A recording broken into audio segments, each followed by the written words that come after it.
यहाँ पर उपस्थित तमाम खूबसूरत प्यारे प्यारे हमारे जो सबसे प्यारे औरंगाबाद वाले हैं, सभी लोगों को मेरा अक्षरा सिंह की तरफ से प्रणाम है और ढेर सारा प्यार है। ठीक है ना? आप भी ठीक है ना?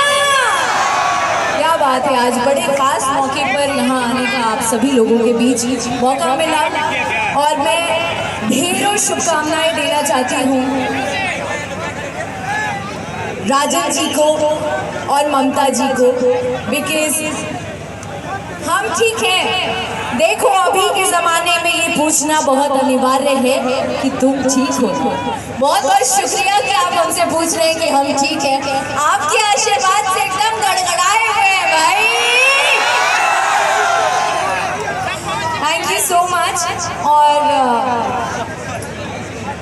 क्या रिक्वेस्ट करें? अच्छा, अभी सामने से ममता जी की एंट्री होने वाली है, तो आप लोग थोड़ा सा पीछे हो जाएंगे तो अच्छा रहेगा। और ना आजकल वीडियोस भी होते हैं तो थोड़ा अच्छा लगता है ना विजुअली देखने में, तो थोड़ा सा पीछे हो जाइए प्लीज।